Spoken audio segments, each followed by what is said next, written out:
رب ذوالجلال کا بے انتہا کرم، اس کا فضل اور احسان، اللہ تبارک و تعالیٰ نے ایک اہم فریضے کی ادائیگی کے لیے اول وقت میں پہلی فرصت میں اس کے پاک گھر میں حاضر ہونے کی توفیق عطا فرمائی۔ دعا فرمائیں اللہ تعالیٰ ہمارے آنے کو، بیٹھنے کو، کہنے سننے کو بے انتہا قبول فرمائے۔ جمعہ کے دن کی جو فضیلتیں ہیں، اللہ کے طرف سے جو خاص رحمتیں اور برکتیں اپنے مخصوص بندوں پر نازل ہوتی ہیں، دعا فرمائے اللہ تعالیٰ ہمیں بھی ان رحمتوں اور برکتوں سے سرفراز فرمائے۔ میرے محترم بزرگ عزیز دوستوں، زبان کا صحیح استعمال کرنا بہت ضروری ہے، فرض ہے سمجھو زبان کا صحیح استعمال کرنا۔ عوام تو عوام، آج کل دیندار سمجھے جانے والے لوگ بھی زبان کا غلط استعمال کر بیٹھتے ہیں۔ حالانکہ میرے عزیز ساتھیوں، زبان کا غلط استعمال یعنی سمجھے کسی کی غیبت کرنا،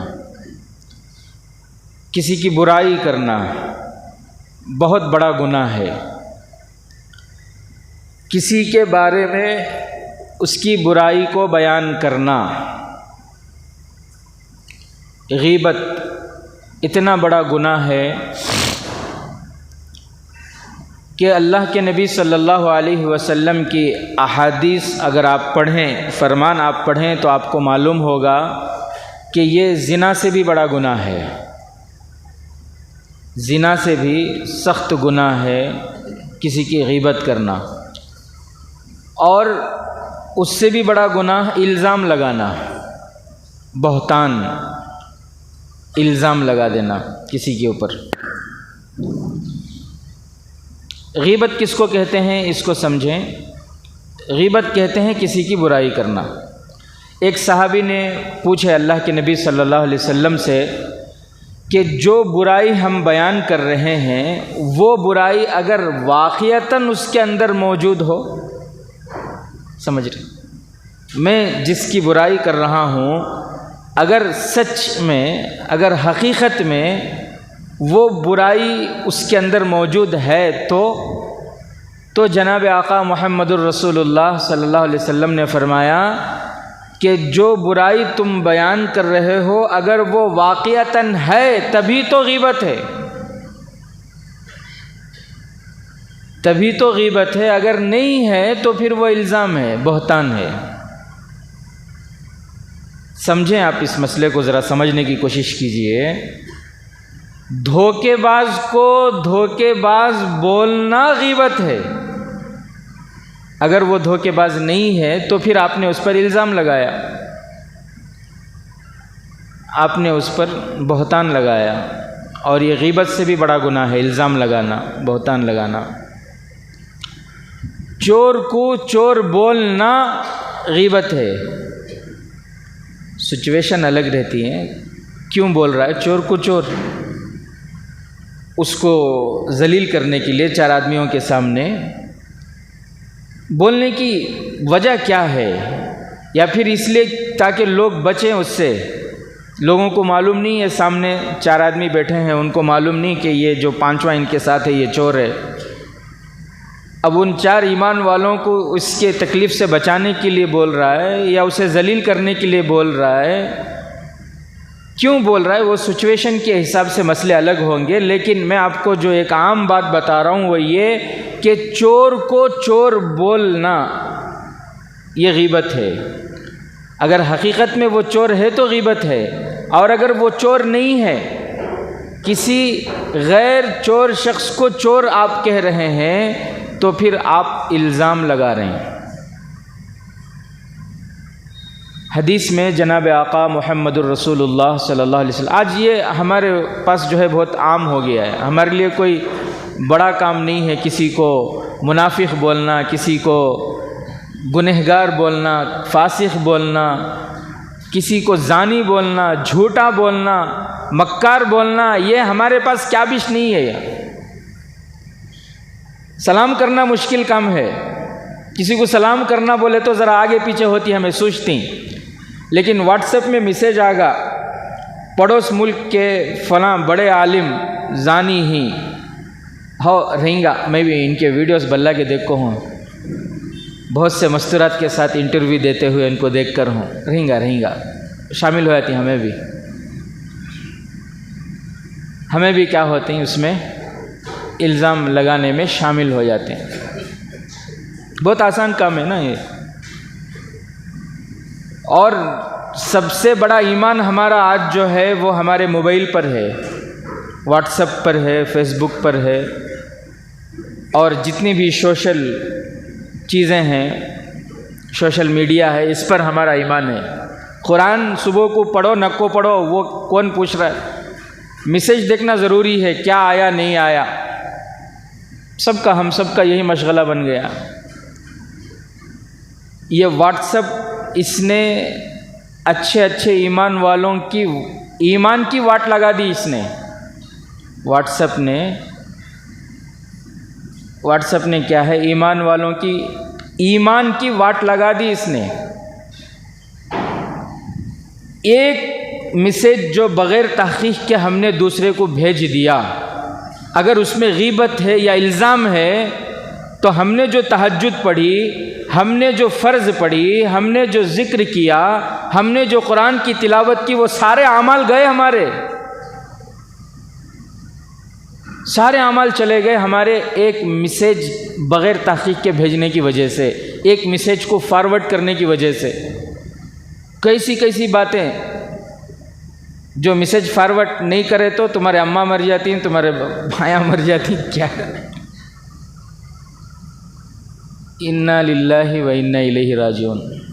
جناب آقا محمد الرسول اللہ صلی اللہ علیہ وسلم نے فرمایا کہ کسی نے اگر کسی کو کافر کہہ دیا، کسی مسلمان نے کسی دوسرے کو اگر کافر کہہ دیا تو دونوں میں سے ایک مستحق ہو جائیں گے،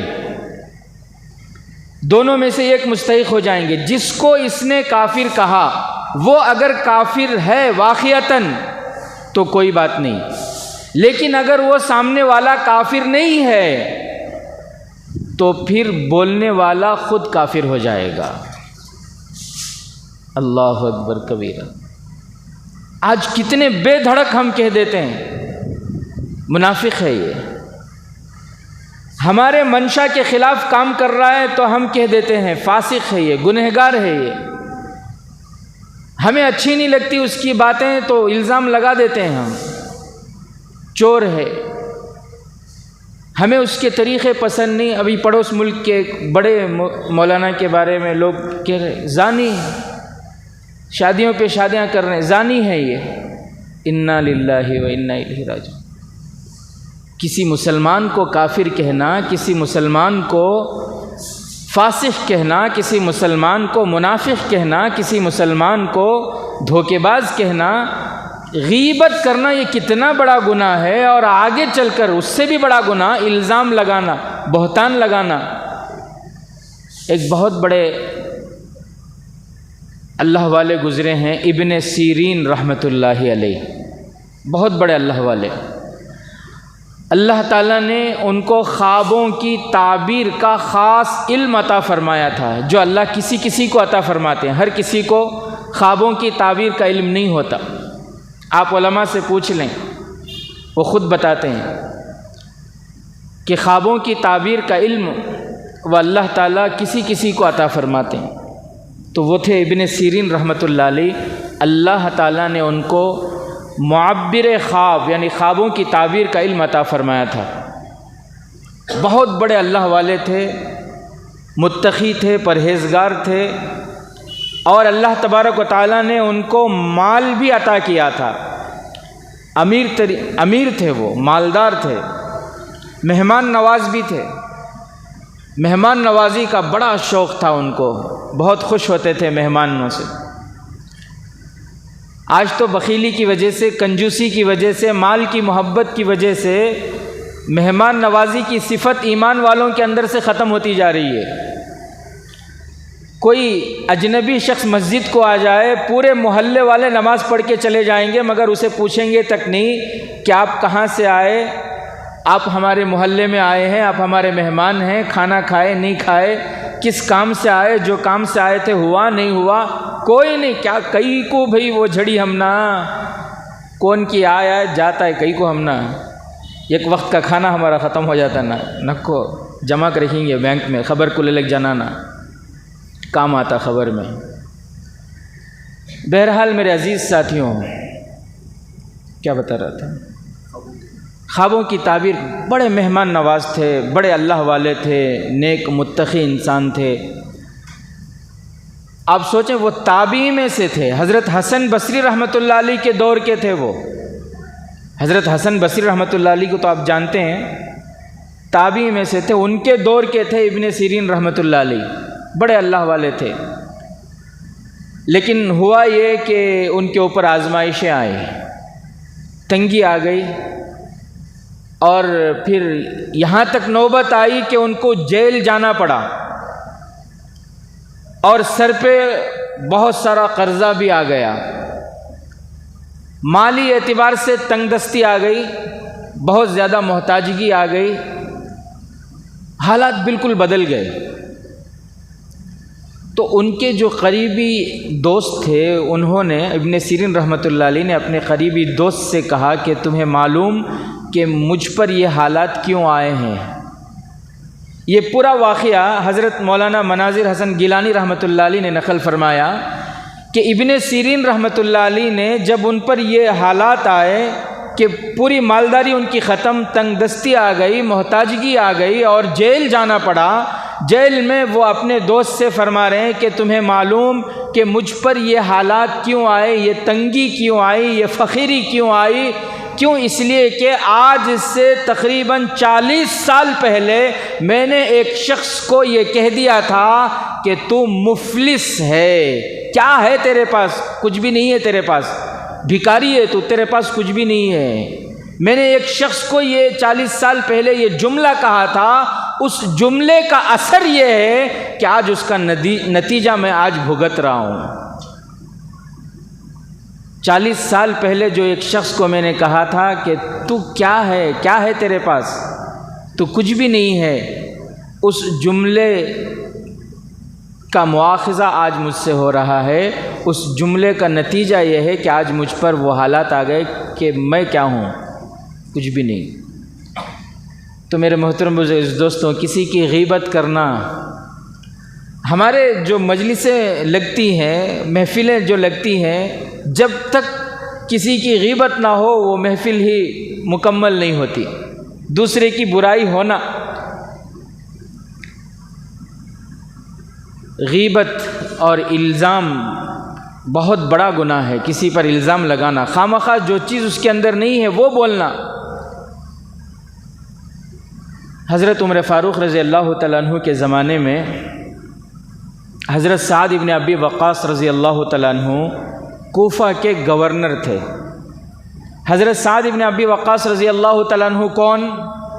حضرت سعد ابن ابی وقاص رضی اللہ تعالیٰ عنہ ان خوش نصیب 10 صحابہ میں سے ہیں جن کو اللہ کے نبی صلی اللہ علیہ وسلم نے دنیا ہی میں جنت کی بشارت دی تھی. عشرہ مبشرہ جن کو کہا جاتا ہے، ان 10 صحابہ میں سے ایک صحابی تھے حضرت سعد ابن ابی وقاص رضی اللہ تعالیٰ عنہ. کیسے صحابی ہوں گے، کتنے اونچے درجے کے، کتنے اونچی فضیلت والے. لوگوں نے کسی کو نہیں بخشا، یاد رکھیں، لوگوں نے کسی کو نہیں بخشا، بخشیں گے بھی نہیں یہ کسی کو. نہ اپنے امام کو بخشیں گے، نہ مؤذن کو بخشیں گے، نہ دین کے داعیوں کو بخشیں گے، نہ داڑھی والوں کو بخشیں گے، نہ بغیر داڑھی والے کو بخشیں گے، کسی کو نہیں بخشیں گے. یہ سب پر الزام لگانا، سب کی غیبت کرنا، سب کی برائی کرنا، یہ منافقوں کی شروع سے عادت رہی ہے اور قیامت تک یہ عادت رہے گی. ہمیں نہیں پڑنا اس میں، ہمیں بچنا ہے ان چیزوں سے، غیبت سے، دوسروں کی برائی کرنے سے، دوسروں پر الزام لگانے سے، دوسروں پر بہتان باندھنے سے ہمیں بچنا ہے، اپنے آپ کو بچانا ہے. کیا ملے گا اس سے ہمیں؟ دوسروں کی برائی کر کے ملتا کیا ہے؟ دنیا میں ایک کام ایسا ہے جو بغیر تنخواہ کے لوگ بہت شوق سے کرتے ہیں. کیا ہے وہ؟ دوسروں کی برائی، چمچہ گیری. تنخواہ نہیں ہے اس میں، لیکن بڑی پابندی سے کرتے ہیں، شوق سے کرتے ہیں، پورے چستی کے ساتھ کرتے ہیں، جذبے کے ساتھ پیسہ خرچ کر کے کرتے ہیں. کیا کرنا؟ بدنام کرنا. کسی کی اچھائی برداشت نہیں ہوتی، کوئی بڑھ رہا ہے برداشت نہیں ہوتی، کسی کی تعریف ہو رہی ہے برداشت نہیں ہوتی، کوئی خامیاں اس کی نکالنا اور اسے لوگوں کے سامنے پیش کرنا. حضرت عمر فاروق رضی اللہ تعالیٰ عنہ کے دور میں حضرت سعد بن ابی وقاص رضی اللہ تعالیٰ عنہ کوفہ کے گورنر تھے. ان کے بارے میں حضرت عمر فاروق رضی اللہ تعالیٰ عنہ کو آ کر کسی نے شکایت کی کہ حضرت سعد بن ابی وقاص جو ہمارے گورنر ہیں کوفہ میں، ان کو نماز پڑھانے نہیں آتا. کیا شکایت کی؟ انہوں نماز صحیح نہیں پڑھاتے، انہوں ڈھنگ سے نماز پڑھانے نہیں آتا ان کو بولے. تو حضرت عمر فاروق رضی اللہ تعالیٰ عنہ حضرت سعد بن ابی وقاص کو بلائے کوفہ سے، آدمی کو بھیجے جاؤ ان کو بلا لے کہو بول کر. یہ ہوتی ہے تحقیق. یہ کیا ہوتی ہے؟ تحقیق. کہ جس کے بارے میں شکایت ہو رہی ہے خود ڈائریکٹ اس سے پوچھنا. شکایت حضرت سعد کے بارے میں کر رہی نہیں، ان کچھ پوچھنا کہ تمہارے بارے میں ایسا بول رہی نا، کیا قصہ بول کر ہمیں کرتی وہ، ہمیں مان لیتی، ہمیں کیا کرتی وہ تو ہمیں مان لیتی. کون تو بھی کیا تھی بولے تو ہو رہیں گا ایسا رہیں گا، صحیح بات، ہمیں مان لیتی. ہمیں یہ تحقیق کا صحیح طریقہ نہیں ہے. حضرت عمر فاروق رضی اللہ تعالیٰ عنہ بلائے، حضرت سعد بن ابی وقاص رضی اللہ تعالیٰ عنہ آئے. حضرت عمر رضی اللہ تعالیٰ عنہ پوچھے کہ آپ کے بارے میں نے یہ سنا کہ آپ نماز نہیں پڑھاتے صحیح سے، کیا یہ بات صحیح ہے؟ تو حضرت سعد بن ابی وقاص رضی اللہ تعالیٰ عنہ نے فرمایا کہ امیر المومنین، جس طرح اللہ کے نبی صلی اللہ علیہ وسلم نے ہمیں نماز پڑھنا سکھائے، میں اسی طرح نماز پڑھاتا ہوں. میں عشاء کی نماز پڑھاتا ہوں، 4 رکعت نماز پڑھاتا ہوں. پہلی 2 رکعتیں میں قرات کرتا ہوں اور لمبی قرات ہوتی ہے، آخر کی 2 رکعتیں ہلکی پھلکی ہوتی ہیں. یہ میں نماز پڑھاتا ہوں اس طرح سے. تو حضرت عمر فاروق رضی اللہ تعالیٰ عنہ نے ایک ٹھنڈی سانس لی اور فرمایا مجھے آپ سے یہی امید تھی، مجھے آپ سے یہی امید تھی. پھر حضرت عمر فاروق رضی اللہ تعالیٰ عنہ حضرت سعد بن ابی وقاص رضی اللہ تعالیٰ عنہ کے ساتھ 3 آدمیوں کو بھیجے کہ جاؤ ان کے ساتھ کوفہ جاؤ، اور کوفہ جا کر مسجد جا کر لوگوں کو معلوم کرو کہ حضرت سعد بن ابی وقاص کے بارے میں وہ کیا سوچتے ہیں، ان کی کیا رائے ہے، یہ صحیح ہے یا کیسے ہیں. اب گئے وہ لوگ، کوفہ گئے اور کوفہ جا کر مسجد جا کر معلوم کر رہے ہیں کہ آپ حضرت سعد کے بارے میں کیا کہتے ہیں، آپ لوگوں کی حضرت سعد بن ابی وقاص رضی اللہ تعالیٰ کے بارے میں کیا رائے ہے. لوگوں نے کہا کہ وہ تو نیک انسان ہیں، اللہ والے ہیں، متقی ہیں، پرہیزگار ہیں. ایک مسجد سے دوسری مسجد سے تیسری مسجد، جاتے جاتے ایک مسجد کو پہنچے، بنی عبس کی مسجد کو جب گئے تو وہاں ایک شخص تھا، عمر والے تھے. انہوں نے کہا کہ نماز ڈھنگ سے نہیں پڑھاتے انہوں. کیا بولے؟ نماز پڑھانے نہیں آتا ان کو، نماز ڈھنگ سے نہیں پڑھاتے. اور دوسری بات کیا ہے بولے تو جہاد میں نہیں جاتے انہوں. جب نکلنے کا موقع آتا ہے، غزوہ جہاد میں اللہ کے راستے میں نکلنے کا موقع آتا ہے، نہیں نکلتے انہوں. اور تیسری بات یہ کہی اس نے کہ انصاف نہیں کرتے، مال غنیمت تقسیم کرتے وقت فیصلے سے تقسیم، انصاف کے ساتھ تقسیم نہیں کرتے انہوں. فیصلہ کرتے، انصاف کے ساتھ نہیں کرتے. 3 الزام اس نے لگائے. حضرت سعد بن ابی وقاص رضی اللہ تعالیٰ عنہ، میں یہ اس لیے بتا رہا ہوں، الزام لگنا یہ کوئی بڑی بات نہیں ہے. الزام لگتے رہیں گے، مجھ پر بھی لگیں گے، آپ پر بھی لگیں گے، لیکن اس میں پڑھنا نہیں ہے ہمیں. نہ الزام لگانے والوں میں پڑھنا ہے، نہ لگانے والوں کے پیچھے پڑھنا ہے. بات سمجھ رہے ہیں؟ اپنے آپ کو بچانا ہے اس سے. حضرت سعد ابن ابی وقاص رضی اللہ تعالیٰ عنہ مخلوق کے پیچھے نہیں پڑے، ڈائریکٹ خالق سے انہوں نے کہا کہ اللہ یہ جو مجھ پر الزام لگا رہا ہے اگر ہے تو تو جانتا ہے، اگر میرے اندر یہ چیزیں نہیں ہیں، یہ جھوٹا ہے، تو اللہ میں بد دعا کرتا ہوں کہ اسے تو لمبی عمر دے دے، اللہ میں بد دعا کرتا ہوں اسے لمبی عمر دے دے، اسے محتاجگی دے دے، فقیری دے دے، اور اسے فتنوں میں مبتلا کر دے۔ ڈائریکٹ خالق سے انہوں نے، یہ طریقہ ہے اللہ والوں کا۔ مخلوق کے پیچھے بھاگیں گے کیا ہوگا؟ مخلوق کے پیچھے بھاگیں گے کیا ہوگا؟ کچھ نہیں ہوگا، صرف وقت ضائع ہوگا، وقت برباد ہوگا۔ اس خالق کے پیچھے بھاگیں جس کا دروازہ کبھی بند نہیں ہوتا۔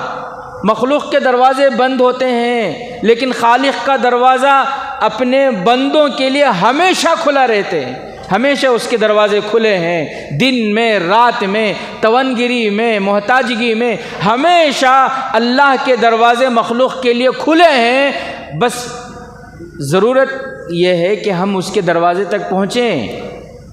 خالق کے دروازے مخلوق کے لیے کھلے مگر پہنچنے والے بہت کم ہیں اس دروازے تک۔ بخاری شریف میں یہ واقعہ ہے، کیا ہوا معلوم اس کے ساتھ؟ بخاری شریف میں یہ واقعہ ہے، حضرت سعد بن ابی وقاص رضی اللہ تعالیٰ عنہ پر جو اس نے الزام لگائے تھے، اس نے جو الزام لگائے تھے اس پر یہ ہوا کہ اس کی عمر اتنی لمبی ہو گئی، اتنی لمبی ہو گئی، وہ خود موت مانگتا تھا مگر اسے موت نہیں آتی تھی۔ اس کے جسم کی یہ حالت ہو گئی کہ آنکھوں کے یہ جو پردے ہیں گال کو ٹچ ہوتے تھے اس کے، اور محتاجگی اتنی آئی کہ در در بھیک مانگا کرتا تھا، اور فتنوں میں ایسا مبتلا ہوا کہ بڑھاپے کی حالت میں بھی وہ چوراہوں پر جاتا تھا، راستوں میں جاتا تھا اور آنے جانے والی لڑکیوں کو چھیڑتا اور لوگوں سے مار کھاتا۔ جب لوگ مارتے تو کہتا تھا کہ یہ سعد ابن ابی وقاص کی بد دعا لگی ہے مجھے، سعد ابن ابی وقاص کی بد دعا نے مجھے ہلاک کیا ہے۔ کسی کو بھی آپ منافق کہہ دیں گے، کسی کو بھی آپ کافر کہہ دیں گے، کسی کو بھی آپ جھوٹا کہہ دیں گے، مکار کہہ دیں گے، اس کو آپ ہلکا سمجھ رہے ہیں۔ یہ کوئی معمولی بات نہیں ہے، بہت بڑا گناہ ہے یہ۔ کسی کی برائی کرنا، کسی پر الزام لگانا بہت بڑا گناہ ہے، اور لوگ کرتے ہیں ایسا۔ حضور صلی اللہ علیہ وسلم کے گھرانے کو نہیں بخشا تو میں اور آپ کون سے کھیت کے مولی ہیں بولیں؟ دونوں جہاں کے سردار، جن کے صدقے میں اللہ نے پوری کائنات بنائی، اور جن کی ازواج، جن کی بیویاں ساری دنیا کی عورتوں میں پاک دامن، جو ساری امت کی، میری آپ کی ساری امت کی مائیں ہیں، ایسی پاک دامن ہستیوں کو منافقوں نے نہیں بخشا تو ہمارا تو کوئی حساب ہی نہیں بنتا۔ غزوہ بنی مصطلق کا واقعہ ہے، قرآن میں 18ویں پارے میں سورہ نور میں اس واقعے کو آپ پڑھ سکتے ہیں، اس کا تذکرہ ہے۔ ایک غزوے سے اللہ کے نبی صلی اللہ علیہ وسلم واپس لوٹ رہے تھے۔ میں اس لیے آپ کو بتا رہا ہوں کہ یہ واٹس ایپ میں اور پھر سوشل میڈیا کے ذریعے بہت ہو رہا ہے۔ کسی کی بھی برائی آتی ہے، ہم بغیر سوچے سمجھے اس کو آگے فارورڈ کر دیتے ہیں، دیکھو بھئی اسے ہمیں اتنا اچھا سمجھتے تھے، دیکھو انہیں اتنا بڑا چور نکلا۔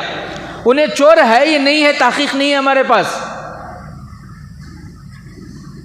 دیکھو انہیں داڑھی رکھ لے کو اتنے بڑے اتنے خراب کام آئے اس کے، کون کی ڈالے، ہمیں اسے صحیح بول کو ٹک مار کو آگے فارورڈ کر ڈالے، تو الزام لگانے والے میں ہمیں بھی شامل ہو گئے۔ بہت بری چیز ہے یہ، اور اس میں اچھے دیندار لوگ بھی شامل ہو جاتے ہیں، اچھے اچھے نمازی، اچھے حاجی، عمرہ کرنے والے، زکوٰۃ دینے والے اور سجدوں میں پڑے رہنے والے، ہاتھ میں ہمیشہ تسبیح گننے والے، وہ بھی غیبت میں اور الزام تراشی میں شامل ہو جاتے ہیں۔ یہ اتنی خطرناک چیز ہے یہ۔ صحابہ کو نہیں بخشے منافقاں، کچھ صحابہ بھی اس الزام میں شامل ہو گئے تھے، معلوم آپ کو؟ وہ واقعہ کیا ہے میں مختصر طور پر آپ کو بتاؤں کہ اس غزوے سے جب لوٹ رہے تھے ایک جگہ جنگل میں قیام کیے، رات میں وہاں قیام کیے، صبح میں اول وقت میں جیسے ہی فجر کا وقت شروع ہو فجر کی نماز پڑھ کے پھر آگے نکلنا تھا۔ جیسے ہی فجر کا وقت شروع ہوا، اذان ہوئی، نماز ہوئی اور پھر جو ہے قافلہ وہاں سے نکل پڑا۔ اس غزوے میں حضور صلی اللہ علیہ وسلم کے ساتھ حضور صلی اللہ علیہ وسلم کی بیوی، ہم سب کی ماں حضرت عائشہ رضی اللہ تعالیٰ عنہا بھی ساتھ میں تھی۔ فجر کی نماز کے لیے سب اٹھیں تو وہ قضائے حاجت کے لیے، ضرورت سے فارغ ہونے کے لیے دور چلے گئیں جنگل میں۔ ادھر نماز سے فارغ ہو کر ان کا جو کجاوا تھا جس کے اندر وہ بیٹھتی تھیں، اسے اٹھانے کے لیے 2 صحابی متعین تھے۔ نماز ہو گئی، سب جانے لگے تو وہ آئے، آ کر انہوں نے وہ کجاوا اٹھایا۔ حضرت امی جان عائشہ رضی اللہ تعالیٰ عنہ ہلکی پھلکی تھیں، کوئی بڑی جسم، تو ان کو اٹھاتے ہوئے محسوس نہیں ہوا کہ اندر ہے یا نہیں، انہوں نے سمجھا کہ ہے اندر۔ انہوں نے اٹھا کے اونٹ پر رکھ دیا اور پھر اونٹ نکل پڑا، سارا پورا قافلہ نکل گیا۔ اللہ کے نبی صلی اللہ علیہ وسلم کی عادت مبارکہ یہ تھی کہ کسی بھی وقت جب پڑاؤ ڈالتے اور وہاں سے نکلتے تو ایک صحابی کو متعین کرتے کہ تم تھوڑی دیر بعد نکلنا، تاکہ قافلے والوں کی کوئی چیز اگر رہ گئی ہو، کوئی سامان اگر چھوٹ گیا ہو تو تم وہ لیتے آنا۔ ہمیشہ ایک صحابی کو متعین کرتے الگ الگ، تو اس مرتبہ ایک صحابی کو متعین کیے تھے۔ جب قافلہ وہاں سے نکل گیا، امی جان عائشہ رضی اللہ تعالیٰ عنہ ضرورت سے فارغ ہو کر آئیں، آ کر دیکھی اونٹ نہیں، پورا قافلہ چلا گیا۔ اللہ نے امی جان عائشہ رضی اللہ تعالیٰ عنہ کو اتنی فراست، اتنی عقل عطا فرمائی تھی کہ امی جان نے سوچا کہ اگر میں یہاں سے چلے جاؤں اور ڈھونڈنے لگوں کہ قافلہ کدھر گیا ہے تو ہو سکتا میں کسی اور طرف چلا جاؤں اور وہ ڈھونڈتے ڈھونڈتے کسی اور طرف چلے جائیں، معاملہ اور بگڑ جائے گا۔ جب وہ دیکھیں گے کہ کجاوے میں نہیں ہوں تو وہ ڈھونڈتے ہوئے اسی جگہ آئیں گے، تو میں یہیں ٹہری رہتی ہوں، میں یہیں رک جاتی ہوں کہہ کے امی جان وہیں رک گئیں۔ اب وہ جو صحابی تھے جن کو اللہ کے نبی نے فرمایا کہ تم آخر میں ایک چکر لگانا تاکہ کسی کا کوئی سامان چھوٹ گیا ہو تو وہ مل جائے، تو وہ آئے، آ کر انہوں نے دیکھا کہ امی جان عائشہ رضی اللہ تعالیٰ عنہ ہیں۔ فوراً انہوں نے اپنے اونٹ کو قریب کیا، امی جان عائشہ رضی اللہ تعالیٰ عنہ ان کے اونٹ میں چڑھ کر بیٹھ گئیں اور پھر وہ اونٹ کی نکیل پکڑ کر آگے آگے سیدھے قافلے میں آ کر شریک ہو گئے۔ بس بات ختم، قافلے والوں کو معلوم ہوا امی جان چھوٹ گئی تھی، آ گئیں، قضائے حاجت کے لیے گئی تھی، وہ جو ہے چھوٹ گئی تھی، آ گئی، بات ختم ہو گئی، کوئی بات نہیں، معاملہ ختم۔ لیکن منافقوں کو کہاں سکون تھا؟ منافقوں نے کھچڑی پکانا شروع کیا۔ ان کی عادت ہی یہی ہے نا، انہوں نے باتیں بنانی شروع کی اور پھر انہوں نے وہ زہر پھیلانا شروع کیا کہ امی جان عائشہ رضی اللہ تعالیٰ عنہ رک گئیں اور ان کے ساتھ آئیں، دال میں کچھ کالا ہے۔ کیا کہنے لگے؟ دال میں کچھ کالا، اور یہ بات آپس میں وہ پھیلانے لگے اور اتنا پھیلائے منافقوں کی یہ منافقت پورے مدینے کی فضا کو بدبودار کر دیا۔ انہوں نے پورے مدینے کی فضا کو یہ بات اتنی پھیلائی کہ دال میں کچھ کالا ہے، کچھ گڑبڑی ہوئی ہے، کہ کچھ صحابی حضرت مستہ رضی اللہ تعالیٰ عنہ، حضرت حسام رضی اللہ تعالیٰ عنہ، یہ بھی اس زد میں آ گئے تھے، ان باتوں کی زد میں آ گئے تھے۔ ادھر امی جان عائشہ رضی اللہ تعالیٰ عنہ کو کچھ بھی نہیں معلوم، صرف انہوں نے اتنا محسوس کیا کہ اللہ کے نبی صلی اللہ علیہ وسلم گھر میں آتے ہیں، صرف خیر خیریت پوچھتے ہیں، چلے جاتے ہیں، پہلے جیسا رویہ نہیں ہے، کچھ بدلا، صرف اتنا ان کو معلوم۔ ایک مرتبہ رات کو حضرت مستہ رضی اللہ تعالیٰ عنہ کے والدہ کے ساتھ امی جان عائشہ رضی اللہ تعالیٰ عنہ قضائے حاجت کے لیے جا رہی تھیں، ضرورت سے فارغ ہونے کے لیے جا رہی تھیں۔ مستہ رضی اللہ تعالیٰ عنہ کے والدہ کا پیر پھسلا، ٹھوکر لگی تو ان کی زبان سے بد دعا نکلی، تریبت مستہ، کہ مستہ برباد ہو جائے، مستہ ہلاک ہو جائے۔ تو امی جان گھبرائی، امی جان نے کہا کہ آپ مستہ کے والدہ ہو، آپ مستہ کی ماں ہو اور اپنے بیٹے کو بد دعا دے رہی ہو، اپنے بیٹے کو کیوں آپ بد دعا دے رہی ہو؟ تو پھر مستاح کی والدہ نے کہا کہ بیٹی تمہیں نہیں معلوم تمہارے بارے میں کیسی کیسی باتیں پھیل رہی ہیں۔ تب امی جان نے پوچھا کہ کیا ہوا؟ پھر انہوں نے کہا کہ دیکھو ایسے ایسے الزام تم پر لگ رہے ہیں۔ تب جا کر امی جان عائشہ رضی اللہ تعالیٰ عنہ کو معلوم ہوا کہ اچھا۔ امی جان نے فوراً انا للہ پڑھی۔ ایک پاک دامن عورت پر الزام لگے تو اس پر کیا گزرے گی۔ فوراً گھر کو آئی، اللہ کے نبی صلی اللہ علیہ وسلم سے پوچھی کہ مجھے امی ابا کے گھر جانے کی اجازت دیجیے۔ امی ابا حضرت ابوبکر صدیق رضی اللہ تعالیٰ عنہ۔ اللہ کے نبی نے فرمایا ٹھیک ہے، امی جان آ گئیں گھر کو۔ 2-3 دن کے بعد اللہ کے نبی صلی اللہ علیہ وسلم آئے اور امی جان فرماتی میرے قریب آ کر بیٹھے اور اللہ کے نبی نے کہا کہ عائشہ اگر کوئی غلطی ہو گئی ہو تو بتا دو، معافی مانگ لو، اللہ معاف کرنے والا ہے، اگر نہیں ہے تو کوئی بات نہیں، اگر کوئی غلطی ہوگی۔ حضرت امی جان عائشہ رضی اللہ تعالیٰ عنہ فرماتی ہیں کہ میں جب سے وہ سنی اس وقت سے میرے آنسو تھمتے نہیں تھے، اب تو آنسو اور زیادہ ہو گئے کہ اللہ کے نبی نے ایسی بات کہہ دی۔ میں امی سے کہنے لگی کہ امی آپ کچھ کہو، امی کہنے لگی بیٹی میں کیا کہوں۔ ابو سے کہنے لگی ابو آپ میرے بارے میں کچھ کہو، ابو کہنے لگے میں کیا، پورا سناٹا تھا۔ امی جان حضرت عائشہ رضی اللہ تعالیٰ عنہ کہتی ہیں امی جان کھڑی ہوئی اور کھڑی ہو کر کہنے لگی کہ اگر میں مان لوں، اگر میں اقرار کروں تو آپ سمجھو گے، آپ مان لو گے، لیکن اگر میں انکار کروں کہ نہیں ایسا کچھ نہیں ہوا تھا تب بھی آپ نہیں مانو گے۔ معاملہ ایسا ہے، کوئی صورت نہیں ہے۔ میں تو اس وقت ایک ہی بات کہوں گی جو حضرت یوسف علیہ السلام کے والد حضرت یعقوب علیہ السلام نے کہی تھی، انما اشکو بسی و حزنی الی اللہ، کہ میرا غم، میرا رونا، میری شکایت صرف اللہ سے ہے، واللہ المستعان، اللہ ہی میرا مددگار ہے، وہی جانتا ہے کہ میں پاک ہوں یا نہیں ہوں، وہی میرا مددگار ہے۔ یہ کہہ کر امی جان حضرت عائشہ رضی اللہ تعالیٰ عنہ اٹھ کر چلے گئی، مصلی بچھا کر رونے لگی۔ ادھر اللہ کے نبی صلی اللہ علیہ وسلم اٹھ کر جانے والے تھے، اتنے میں وحی کے اثرات ظاہر ہوئے اور پھر وحی اترنی شروع ہوئی اور پھر سورہ جو ہے نور کی آیتیں نازل ہوئی، سورۃ انزلناها وفرضناها وانزلنا فیها آیات بینات لعلکم تذکرون، الزانیۃ والزانی، وہ سورت کی آیتیں نازل ہوئی۔ امی جان حضرت عائشہ رضی اللہ تعالیٰ عنہ کی برات، اللہ نے برات نازل کی کہ امی جان عائشہ رضی اللہ تعالیٰ عنہ پاک دامن ہے، اللہ نے امی جان کی برات نازل کی۔ اللہ کے نبی صلی اللہ علیہ وسلم کھڑے ہوئے خوش ہو گئے، خوشخبری دی۔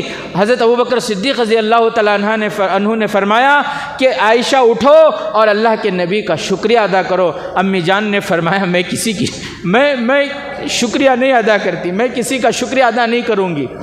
آپ لوگ تو اس الزام کو ماننے کے قریب ہو گئے تھے، قریب تھا کہ آپ مان لیتے تھے اس الزام کو، وہ تو میرا اللہ ہے کہ اس نے میری برات ظاہر کر دی، ورنہ سب نے مان لیا تھا کہ یہ صحیح ہے۔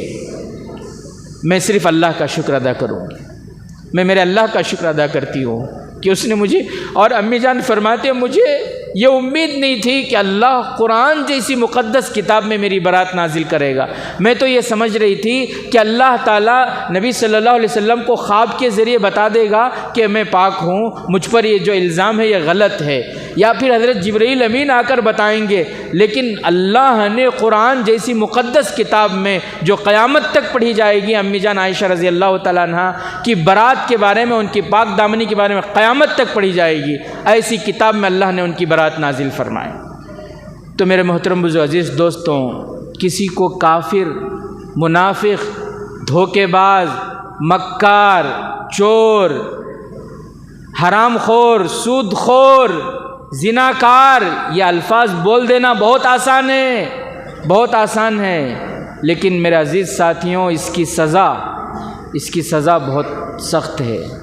اس لیے کبھی بھی زبان کا استعمال سوچ سمجھ کر کریں۔ اللہ والے اسی لیے کہتے ہیں کہ جب بھی بولو پہلے تولو پھر بولو، پہلے تولو پھر بولو، ایسا نہیں کہ جو منہ میں آئے بول دو، جیسے ہماری عادت ہو گئی ہے، گالی دینا، غیبت کرنا، لعن طعن کرنا، یہ سب زبان کے گناہ ہیں، زبان کے گناہ.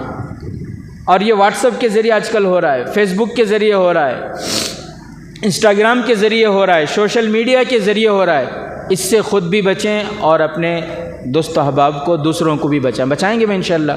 گزشتہ جمعہ بھی میں نے کہا تھا کہ فلسطین کے لیے، وہاں کے ایمان والوں کے لیے جو ہمیں کرنا ہے، سب سے مین چیز تو ہے کہ اپنے دعاؤں میں دعا کرنا، ان کے لیے قنوت نازلہ کا اہتمام کریں، ان کے لیے دعا کریں.